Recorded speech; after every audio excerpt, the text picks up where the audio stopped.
Friends எல்லோரும் எப்படி இருக்கீங்க? இன்றைக்கான vlog வந்து பார்க்கலாமா? டியூஸ்டே அன்றைக்கி காலையில் வந்து ஒரு 12:30 மணிக்கு தேர் வந்தது பக்கத்தில் கோவில் திருவிழா அப்படின்றதுனால அதோட கிளிப்பிங் தான் நீங்கள் ஸ்டார்டிங்கில் வந்து பார்த்தது.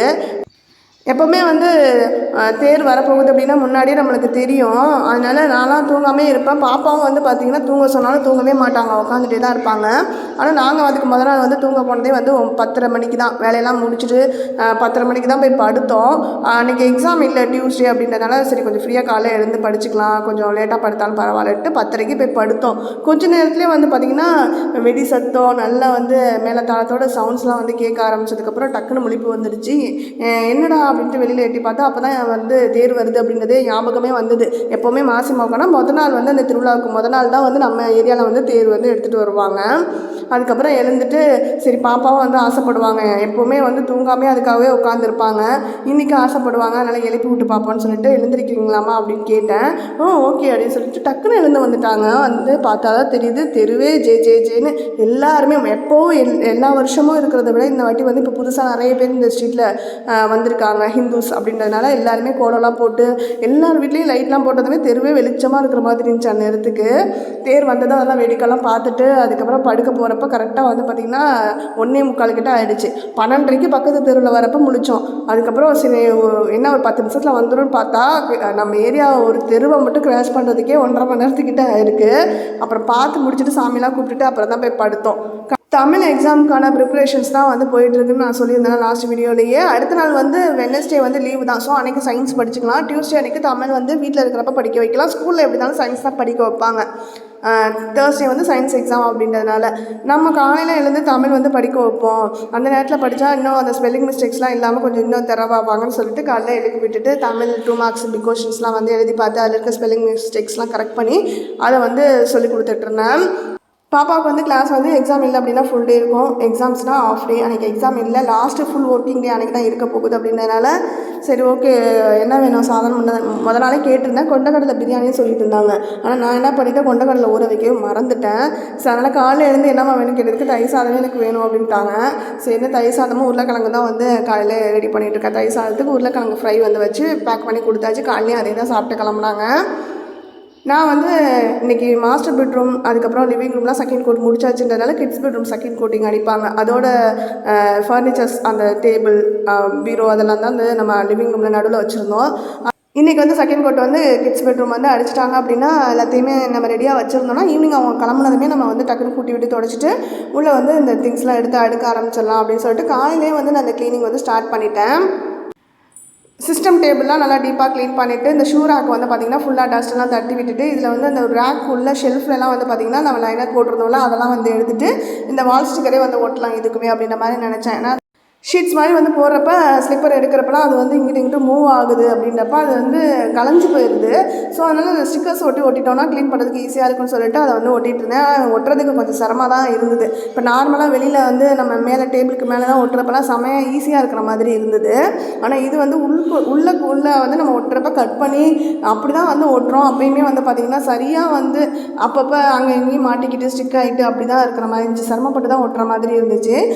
மற்ற ஸ்டிக்கர்ஸ்லாம் கம்பேர் பண்ணுறப்ப எதுக்கு நான் இந்த சேம் இந்த மல்டி கலர் ஸ்டிக்கரே அதிகமாக வாங்கி எல்லாத்துக்குமே யூஸ் பண்ணுறேன் ஒட்டுறதுக்கு அப்படின்னு பார்த்தீங்கன்னா இதுக்கு முன்னாடி நம்ம வந்து மார்பிள் ஃபினிஷில் இருக்கிற ஒயிட் ஸ்டிக்கர்ஸ்லாம் வாங்கி யூஸ் பண்ணியிருக்கோம். அது வந்து நம்ம ஒரு டேபிளில் கூட ஒட்டியிருக்கோம். அந்த ஸ்டிக்கர் வந்து பார்த்திங்கன்னா எனக்கு என்னமோ ரிமூவ் பண்ணுற டைமில் வந்து கொஞ்சம் கஷ்டமாக இருக்குது. அப்படியே அதோட உள்பக்கம் இருக்க பசம் வந்து பார்த்திங்கன்னா சில்வர் கலரில் அப்படியே வந்து இந்த டேபிள் மேலே ஒட்டிக்குது. அது க்ளீனிங் வந்து கஷ்டமாக இருக்குது. ஆனால் இந்த ஸ்டிக்கர் வந்து அப்படி இல்லை. நான் ஒரு ஸ்டிக்கரை வந்து ரிமூவ் பண்ணியுமே பார்த்தேன், நல்லாவே இருந்தது குவாலிட்டி அப்படின்றதுனால தான் அடுத்தடுத்து நான் இதே சேம் ஸ்டிக்கரே வந்து வாங்கிட்டு இருக்கேன். இன்னுமே வந்து ஒரு பண்டில் வந்து நான் ஆர்டர் போட்டிருக்கேன். வார்ட்ரோப்லாம் கூட ஷெல்ஃபுக்கு வந்து ஒட்டலாம் அப்படின்னு சொல்லிட்டு. ஏன்னா இது வந்து நல்லா இருக்குது, க்ளீனிங் ப்ராசஸ்க்கும் ரொம்ப ஹெல்ப்ஃபுல்லாக இருக்கிற மாதிரி இருக்குது. அடிக்கடி நம்ம லைனாக சேஞ்ச் பண்ண வேண்டியதும் இல்லை, குவாலிட்டி ரொம்ப நல்லா இருக்குது அப்படின்றதுனால இப்போ நான் இந்த ஷெல்ஃப்லாம் கூட அதை வந்து ஒட்டிட்டேன். உள்பக்கம் இருக்கிற ஷெல்ஃபுக்கு மட்டும் ஒட்டியிருக்கேன். மேலே வந்து இருக்கிற இடத்துல நான் எதுவுமே வந்து டச் பண்ணல. ஏன்னா வந்து வெளியில் நம்ம வந்து வராண்டாவில் அடிச்சிருக்க கலருக்கும் இந்த ஷூ ரேக் வந்து வைக்கிறப்ப மேலே ப்ளைனாக தான் நல்லாயிருக்கும். அது வந்து ரொம்ப ரொம்ப மல்டி கலரெல்லாம் இருந்தால் அந்தளவுக்கு நல்லா இருக்குமா அப்படின்ற மாதிரி தெரியல. அதனால் எல்லாமே ஒட்ட வேணாலும் உள்பக்கம் ஷெல்ஃபுக்கு மட்டும் லைனர் ஒட்டி விட்டுட்டு ஷூவெல்லாம் ஸ்லிப்பர்ஸ்லாம் எடுத்து அடுக்கி வச்சுக்கிட்டு இருக்கேன். வெளியில் வரண்டா வந்து தேய்ச்சிக்கிட்டு இருந்தாங்க. ரொம்ப அந்த பெயிண்டெல்லாம் வந்து இதில் சிந்தி இருந்துச்சுல, அதை வந்து அடிக்கடி க்ளீன் பண்ணுற மாதிரி இருக்குது, சீக்கிரமாக வீணாகிடுன்னு சொல்லிட்டு தான் நான் எடுத்துகிட்டு வந்து லிவிங் ரூம்லேயே வந்து வச்சுருந்தேன். எல்லாமே ஷூ எல்லாமே நம்ம வாஷ் பண்ணி வச்சுருக்க ஸ்லிப்பர்ஸ் தான். யூஸ் பண்ணுறது எல்லாமே வந்து ஒரு செட்டு வந்து எப்போவுமே வெளியிலேயே இருக்கும். அதை வந்து ஒன்ஸ் வாஷ் பண்ணிட்டோம், வாஷ் பண்ணி ட்ரை பண்ணதுக்கப்புறம் தான் வந்து இந்த ரேக்கில் வந்து நான் வைப்பேன். அதனால தான் வந்து டஸ்ட் இல்லாமல் எப்போவுமே நீட்டாக மெயின்டைன் பண்ணிக்க முடியுது. நைட்லாம் கிளைமேட் நல்லா தான் இருந்துச்சு. காலையில் வந்து சடன்னு வந்து தூர்ற மாதிரி இருந்துச்சு. சரி கொஞ்சம் நேரத்துலேயே வந்து மழை போயிட்டு நம்மளுக்கு வெயில் வர ஆரம்பிச்சிடும். இது ரெகுலராகவே வந்து ரொம்ப வந்து வெயில் இப்போயே அதிகமாக இருக்கிற மாதிரி தான் இருக்குது. அதனால் மழைலாம் எங்கே பெய்ய போகுது அப்படின்னு பார்த்தா மழை வந்து அனௌன்ஸ் பண்ணியிருப்பாங்க போல இருக்குது நியூஸ்லேயே கூட. ஆனால் தெரியல எங்களுக்கு. காலையிலேருந்தே லைட்டாக விட்டு லைட்டாக ஒரு சாரல் மாதிரி தூரிட்டு இருந்துச்சு. பாப்பா ஸ்கூலுக்கு கிளம்புற நேரத்துலையும் அந்த சாரல் வந்து கண்டினியூ ஆகிட்டு இருந்தது. அப்புறம் ரெயின் கோட் போட்டு தான் பாப்பா கொண்டு போய் ஸ்கூலில் விட்டு வந்தேன். நிறைய டைம் வந்து எழுதி காட்டிட்டாங்க. அப்போயுமே வந்து ஸ்பெல்லிங் மிஸ்டேக்ஸ் வந்து வந்துக்கிட்டே தான் இருக்குது. ஒவ்வொரு டைமும் வந்து பார்த்திங்கன்னா ஸ்பெல்லிங் மிஸ்டேக்ஸ் வந்து ஒரே மாதிரியும் இருக்கிறது வந்து கண்டினியூ ஆகவும் செய்யுது. எத்தனை வாட்டி சொன்னாலும் ஏன் திருப்பி அதே மிஸ்டேக் பண்ணுறாங்கன்னே தெரியல அப்படின்ற மாதிரி தான் எனக்கு ஃபீல் ஆனிச்சு. அகெயின் வந்து எல்லாத்தையுமே கரெக்ட் பண்ணி அந்த ஸ்கெட்ச் வச்சு வந்து பார்த்திங்கன்னா எல்லாத்தையுமே நான் வந்து மார்க் பண்ணிட்டேன். அப்படின்னா எங்கெல்லாம் அந்த டார்க் கலரில் க்ரீன் கலர் ஸ்கெட்சில் இருக்கோ அப்போ பார்க்குறவே தெரியும் அதெல்லாம் ஸ்பெல்லிங் மிஸ்டேக்ஸ்னு.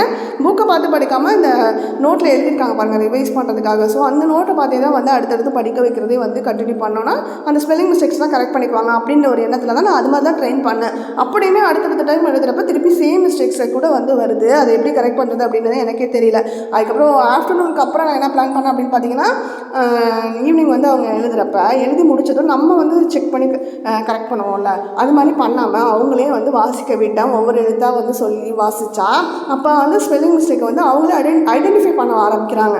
ஸோ அப்போ எனக்கு என்ன தோணுதுன்னா, ஒரு தவறை வந்து பண்ணி எழுதிட்டா கூட வந்து எழுதி முடிச்சதுக்கப்புறம் அந்த பேப்பர் ரிவைஸ் அங்கேயே வந்து எழுதி முடிச்சு நம்ம ரிவைஸ் பண்ணுவோம்ல கரெக்டாக எழுதிருக்கோமான்னு, அந்த மாதிரி ரிவைஸ் பண்ணவே அந்த ஸ்பெல்லிங் மிஸ்டேக்ஸ்லாம் அவங்களே கரெக்ட் பண்ணிடுவாங்க அப்படின்ற மாதிரி தோணுச்சு. சரி அது மாதிரி பண்ணி பார்க்கலாம் அடுத்த ரவுண்டு அப்படின்னு சொல்லிட்டு நான் ஈவினிங்லாம் அப்படி தான் ட்ரெயின் பண்ணேன். எக்ஸாம் ஹால் ஆனால் தமிழ் எக்ஸாம் முடிச்சுட்டு வந்து என்ன சொன்னாங்க அப்படின்னு பார்த்தீங்கன்னா, எழுதி முடிக்கிறதுக்கே டைம் இல்லை, பெல் அடிக்கிறதுக்கு ஒரு 5 மினிட்ஸ் இருக்கிறப்ப தான் நான் வேகமாக எழுதி முடித்தேன் அப்படின்னாங்க. எங்கே ரிவைஸ்லாம் பண்ணியிருக்க போகிறாங்க, ஸ்பெல்லிங் மிஸ்டேக்ஸோடய எழுதியிருக்காங்களா இல்லை கரெக்ட் பண்ணி எழுதியிருக்காங்களா அப்படின்றதெல்லாம் பேப்பர் வரப்போ தான் நம்மளுக்கு தெரியும். பேப்பர் வந்து நம்மளுக்கு 21st அன்றைக்கி கொடுத்துருவாங்க. 19 எக்ஸாம் முடியுது, 21st அன்றைக்கி பிடிஎம் வந்து அனௌன்ஸ் பண்ணியிருக்காங்க. அன்றைக்கி வந்து நம்ம கலெக்ட் பண்ணுறப்ப பார்த்து தெரிஞ்சுக்கலாம் எந்த அளவுக்கு எக்ஸாம்ஸ்லாம் பண்ணியிருக்காங்க அப்படின்னு சொல்லிட்டு. இந்த வீடியோ வந்து நான் எனக்கு எடிட் பண்ணிகிட்ருக்கிறது வந்து மண்டே. இன்றைக்கி வந்து பார்த்திங்கன்னா சோஷியல் எக்ஸாம்.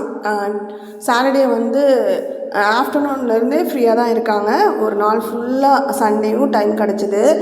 இடையில வந்து பார்த்திங்கன்னா வீட்டில் அவங்க அப்பா கூட சேர்ந்துக்கிட்டு விளையாண்டுட்டு இருக்காங்கன்னு சொல்லிட்டு ஹிந்தி கிளாஸ்க்கு மட்டும் ஒரு 2 hours கிட்ட நான் அனுப்பியிருப்பேன். அது மட்டும்தான் உருப்படியாக அவங்க பண்ண வேலைன்னு தோணுது.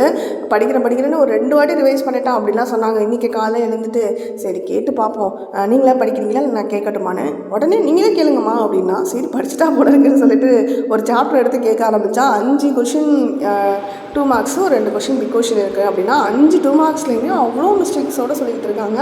அடுத்து ஒரே ஒரு பிக் கொஷின் கேட்க ஆரம்பிக்கிறேன், அதுவும் அவ்வளோ மிஸ்டேக்ஸே. எனக்கு காலையிலே வந்து டென்ஷன் ஆகிடுச்சு. சரி இதுக்கு மேலே நம்ம வந்து உட்காந்து சொல்லி கொடுத்தோன்னா நமக்கு மேற்கொண்டு இன்னும் டென்ஷன் ஆகும்னு சொல்லிட்டு சரி நீங்கள் போய் கொஷின் பேட்டர்னில் இருக்கிற மாதிரி ஃபஸ்ட்டு எல்லா சாப்டர்லேயும் 1 word படிங்க அப்படின்னு சொல்லிட்டு 1 word படிக்க வச்சேன். அதுக்கப்புறம் டக்குன்னு ஒரு அன்ஸ்கிராம்பிள் லெட்டர்ஸ் இருந்தது, அதை படிக்க வச்சேன். அதுக்கப்புறம் மேப்பு சோஷியலில் இருக்குது 10 marksக்கு. ஸோ அதை வந்து எப்போவுமே ஸ்பெல்லிங்லாம் படிக்க வைப்பேன். இந்த வாட்டி வந்து அவங்க அப்பா வந்து ஸ்பெல்லிங் படிக்க வேணான்னு சப்போர்ட் பண்ணி சொன்னதுனால எப்படி எந்த ஏரியா வந்து எந்த ஊர் மார்க் பண்ணணும் அப்படின்றது மட்டும் தெரிஞ்சுக்கிட்டாச்சு. அவ்வளோதான். எப்போவுமே ஆப்ஷன் இருக்கும், ஹெல்ப் பாக்ஸ் கொடுத்துருப்பாங்க, அதுலேருந்து தான் எடுத்து இந்த ஊரை வந்து மார்க் பண்ணுற மாதிரி இருக்கும். இருந்தாலும் நான் ஸ்பெல்லிங் படிக்க வைப்பேன். ஆனால் இந்த வாட்டி படிக்கலை.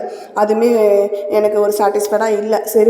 சரி ஓகே 2 marks பிக் கொஷின்ஸ்லாம் வந்து இம்பார்ட்டன்ட் கொஷினாவது வந்து கவர் பண்ணட்டும்னு சொல்லிட்டு பிக் கொஷின்லாம் வந்து பார்த்திங்கன்னா 5 கொஷின் பிக் கொஷின் இருக்குது அப்படின்னா அதில் வந்து ஒரு 3 இது நல்ல தரவாக இருக்குது, ஒன்று வந்து கொஞ்சம் அரைக்குறையா அப்படி தான் இருக்கிற மாதிரி இருக்குது. ஒரு கொஷின் வந்து சுத்தமாகவே வந்து ஆப்ஷனில் விட்டலான்னு படிக்கவே இல்லை. அதுக்கப்புறம் 2 marks வந்து பார்த்திங்கன்னா எடுத்து அதுலேயும் வந்து ஒரு சாப்டராக ஒரு 4 சாப்டர் 5 சாப்டருக்கு ஒரு 4 சாப்டர் தரவாக இருக்கிற மாதிரி படிமா அப்படின்ற மாதிரி சொன்னேன்.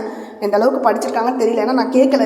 திருப்பி கேட்டோன்னா அதை தப்பாக சொன்னாங்கன்னா நம்மளுக்கு காலையிலே டென்ஷன் ஆகும். இன்றைக்கி நாளே வந்து நம்மளுக்கு ஓடாது. அதோட இப்போ ஸ்கூலில் கொண்டு போய் விட்டுட்டு வந்தாச்சு. இதுக்கப்புறம் இன்றைக்கி நாள் வந்து இப்போ வீட்டுக்குள்ளெல்லாம் ஃபுல்லாக பெயிண்டிங்லாம் முடிச்சிட்டாங்கன்றனால இன்றைக்கெலாம் நான் வந்து வீட்டுக்குள்ளே ஆர்கனைஸ் பண்ணுறதெல்லாம் வந்து ஸ்டார்ட் பண்ணலாம் அப்படின்னு நினச்சிட்ருக்கேன். அன்றைக்கி வந்து பார்த்திங்கன்னா வீட்டுக்குள்ளே ஃபுல்லாகவே வந்து பார்த்திங்கன்னா செகண்ட் கோட்டிங் கலர்லாம் வந்து பண்ணி முடிச்சிட்டாங்க. Windows grill frame would frame அதெல்லாம் வந்து மட்டும்தான் செகண்ட் கோட்டிங் பெண்டிங் இருந்தது. ஸோ அதை அடித்தாங்கன்னா அந்தளவுக்கு சிந்தாது, அப்படியே சிந்தினா அதுக்கு நேராக மட்டும்தான் இருக்கும் அப்படின்றதுனால அது அன்னன்னைக்கு அவங்க அடிச்சுட்டு போனதே அப்படியே க்ளீன் பண்ணிக்கலாம்னு சொல்லி விட்டுட்டு பெயிண்ட் பண்ணியிருக்கிறது அதெல்லாம் வந்து கீழே செஞ்சுருந்தது பாருங்கள், அதெல்லாம் கொஞ்சம் கொஞ்சம் நான் க்ளீன் பண்ணியிருந்தேன். அப்போயுமே வந்து பார்த்திங்கன்னா அன்றைக்கி லாஸ்ட் டே வந்து இந்த கிட்ஸ் பெட்ரூமும் வறண்டாவும் அடித்தப்போ தான் நோட் பண்ணேன். கீழே டைல்ஸோடு ஒட்டி ஒரு லேயர் வந்து வால்லேருந்து அட்டாச் ஆன மாதிரி நம்மளுக்கு ஒரு பார்டர் மாதிரி வரும்ல, அந்த டைலில் வந்து செஞ்சுருக்கிறத கவனிக்காமல் இருந்தேன். ஸோ அதெல்லாம் சுரண்டி எடுத்து க்ளீன் பண்ணுறது அதெல்லாம் வந்து பண்ணிகிட்டு இருந்தேன். அதெல்லாம் முடிச்சுட்டு அதுக்கப்புறமா நம்ம எல்லா ஃபர்னிச்சரும் தொடச்சி வச்சுருந்தோம்ல, எதுவுமே உள்ளே இப்போ நான் டேபிள்லாம் தான் வந்து டீப்பாக க்ளீன் பண்ணது.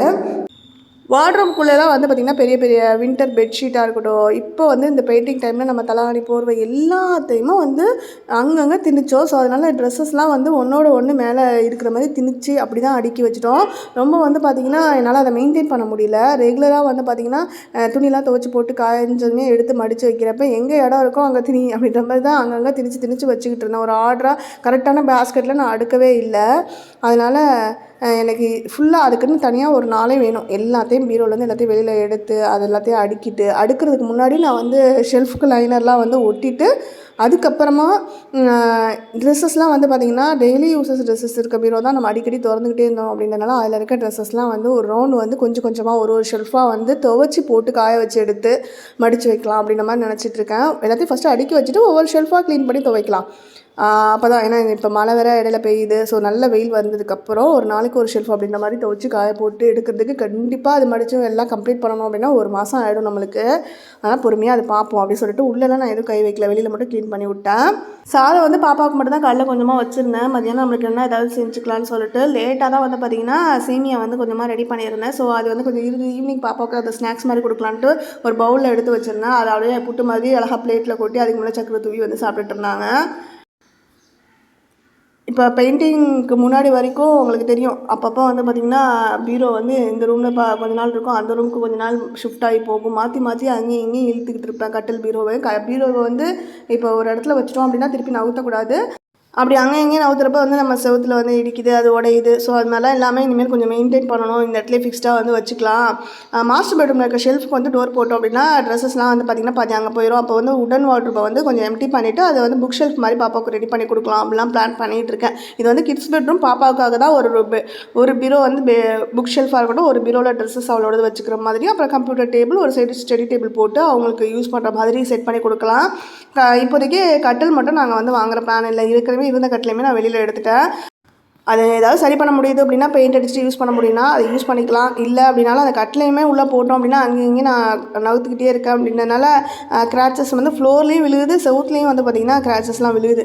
ஸோ அது நம்ம போய் உட்காந்தாவே சவுண்டும் கேட்குது, அது அந்தளவுக்கு கம்ஃபர்டபுளாக இல்லை. அதனால் வேறு ஏதாவது கட்டில் ஃப்யூச்சரில் வாங்கிக்கலாம். இப்போதைக்கு வந்து நம்மகிட்ட பட்ஜெட் இல்லை. டோர் தான் மெயினாக மாஸ்டர் பெட்ரூமில் ஷெல்ஃபுக்கு போடணும் அப்படின்னு முடிவு பண்ணியிருக்கேன். பார்க்கலாம். அப்படியே ஒரு ரூமாக வந்து ஃப்யூச்சரில் வந்து நம்ம ஃபர்னிச்சர்ஸ் வந்து வாங்கி போட்டு ஆர்கனைஸ் பண்ணுறது அதெல்லாம் வந்து பார்க்கலாம். இப்போதைக்கு கிட்ஸ் பெட்ரூமில் இருக்கிற திங்ஸ் எல்லாம் அங்கேயே இருக்கிற பிளான் தான். எக்ஸ்ட்ரா இந்த ஸ்டடி டேபிள் வேணாலும் ஃப்யூச்சரில் வந்து பார்த்திங்கன்னா பாப்பாவோட ரூமுக்கே போயிடும். இல்லைனா அந்த இடத்துல ஒரு காட்டு சின்னதாக வாங்கி போட்டு அவளுக்கு செட் பண்ணி கொடுக்கலாம் அப்படிலாம் நினச்சிட்ருக்கேன். ஸ்டடி டேபிளில் தான் நாங்கள் டைனிங் டேபிளாகவும் யூஸ் பண்ணிக்கிறோம். பாப்பா வந்து அங்கே தான் உட்காந்து படிப்பாங்க. அவள் படித்து முடிச்சதுக்கப்புறம் எல்லாத்தையும் எடுத்து வச்சுட்டு அதையே டைனிங் டேபிளாகவும் நாங்கள் வந்து யூஸ் பண்ணிக்கிறோம். நீங்கள் வீடியோ கிளிப்பிங்கில் வந்து பார்க்குறப்ப எப்போவுமே பாப்பா வந்து படிச்சுக்கிட்டே இருக்கிற மாதிரி உங்களுக்கு ஒரு ஃபீல் கிடைக்கும். ஆனால் அப்படிலாம் இல்லை. அப்பப்போ வந்து நம்ம பின்னாடியே எழுந்து வர்றது அந்த வேலையெல்லாம் வந்து பார்ப்பாங்க. நம்ம ஒரு மிரட்டோன்னா அப்புறம் திருப்பி ஓடி போய் உட்காந்து படிப்பாங்க. அதனால தான் இடம் மாறி மாறி வந்துக்கிட்டு இருக்கிறது. அந்த ரூமில் ஒரு கொஞ்சம் நேரம், இந்த ஹாலில் கொஞ்சம் நேரம், அந்த ரூமுக்கு கிட்ஸ் பெட்ரூம்லேயே கொஞ்சம் நேரம் போய் உட்காந்துருந்தாங்க. மாற்றி மாற்றி வந்து போயிட்டு இருந்தாங்க. வராண்டாவில் மட்டும் நான் அலோவ் பண்ணல. ஏன்னா வெளியில் மழை பெஞ்சிட்டே இருக்குது, ரொம்ப கூலிங்காக இருக்குது. அதனால் வீட்டுக்குள்ளேயே சுற்றி வாங்க எங்கேனாலும் அப்படின்னு சொல்லி அனுப்பி விட்டாச்சு. இந்த ஜன்னல்கிட்ட உட்காந்துருக்கேன்னு சொல்லிட்டு அங்கே ஜன்னல் கம்பியில் இருக்க பெயிண்டெல்லாம் நோண்டி ஸோ அப்படியே ஃபுல்லாக உரிச்சு வச்சுருக்காங்க. நல்ல வேலை ஒரு கோட்டிங்காக அடிச்சிருக்காங்க. 2வது கோட்டிங் அடிக்கிறப்ப அதெல்லாம் சரியாயிடும்னு சொல்லிட்டு அதுக்கப்புறம் இனிமேல் ஜன்னல் கம்பியில் கையை வச்சு பாரு அப்படின்னு ஒரு மிரட்டல் வந்து போட்டு வச்சுருக்கேன்.